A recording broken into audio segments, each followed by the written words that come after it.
আমার রান্না করা যদি ভালো লাগে দাঁড়ান দাঁড়ান দেখে যান, এটাও কিন্তু খুব সুন্দর একটা রান্না। রান্নাটা হচ্ছে টমেটো আলু পোস্ত। তাই টমেটো আলু পোস্ত করতে গেলে টমেটোটা তো বেশি দিতে হবে, এটা তো স্বাভাবিক কথাই।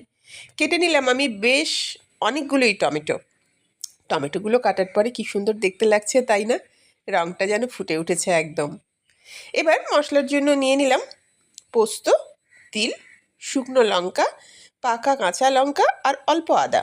যেহেতু এটা নিরামিষ তাই এখানে একটু আদা দিয়েছি। তেলের মধ্যে শুকনো লঙ্কা আর 5 ফোড়ন দিলাম।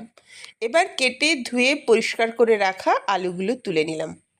এই রান্নাটা যেহেতু খেতে আমার ভীষণ ভালো লাগে তাই আলুটা কিন্তু একটু বেশিই কেটে ফেলেছি লোভে।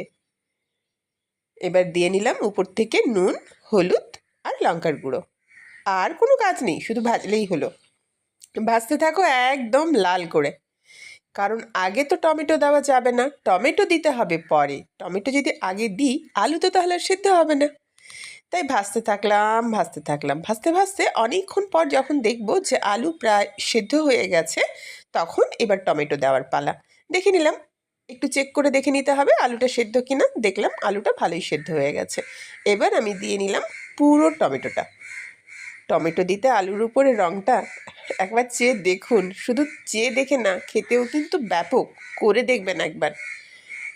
এবার এটাকে খুব ভালো করে ভেজে নিতে হবে ততক্ষণ অবধি যতক্ষণ না পর্যন্ত টমেটোটা গলেছে। এই রান্নাটাও বিয়ের পরে সন্তুর মায়ের কাছ থেকেই শেখা। টমেটোটা যখন এই আলুর মধ্যে পড়ে রঙটা যা দেখতে লাগে না, ভীষণ সুন্দর। দেখেই বুঝতে পাচ্ছেন রঙটা কতটা সুন্দর হয়েছে। মনে হলো আরও দুটো টমেটো দিই, তাই কেটে উপর থেকে আরও 2-3টে টমেটো আমি দিয়ে দিলাম। এবার শুধু দাঁড়িয়ে এটা কষিয়ে নেওয়ার পালা। কষিয়ে নেওয়া বলতে মশলা তো নেই কিছুই, শুধু ভেজে নেওয়া। এটা ভাজা হয়ে যাওয়ার পরে এবার দেব ওই বেটে রাখা তিল আর পোস্ত। সাথে দিয়েছি কাঁচা লঙ্কা আর শুকনো লঙ্কা। লঙ্কাটা অবশ্য পেকে গেছিলো। আর দিয়েছি একটু আদা। এবার গ্রাইন্ডার ধুয়ে দিয়ে নেব সামান্য পরিমাণে জল। এই রান্নাটায় কিন্তু জল একদম দেওয়া যাবে না। খুব সামান্য পরিমাণে জল আমি এর মধ্যে দিয়ে নিলাম। এবার আবার এটাকে শুকনো করে ভেজে নেব। ভাজতে ভাজতেই মনে হচ্ছে খেয়ে ফেলি, আমার রঙটা দেখে এত ভালো লাগছে। আমি কথা দিলাম আপনাদের করে দেখবেন, সত্যিই খুব সুন্দর। হয়তো কেউ করেছেন, কিন্তু যারা করেননি তারা একবার করবেন। আলু পোস্ত খেয়েছেন, চিংড়ি আলু পোস্ত খেয়েছেন, ঝিঙা পোস্ত খেয়েছেন, কিন্তু টমেটো আলু পোস্ত খেতে কিন্তু ব্যাপক। করবেন কিন্তু। পোস্ত জাতীয় জিনিসে আমার সবসময় মনে হয় একটু কাঁচা তেল উপর থেকে দিলে ভালো হয়। তাই একটু কাঁচা তেল দিলাম। আর একটু কাঁচা লঙ্কার গন্ধ আসার জন্য কয়েকটা কাঁচা লঙ্কা কুচি করে আবার উপরে দিয়ে নিলাম। রান্নাটা কিন্তু আমার একেবারে তৈরি।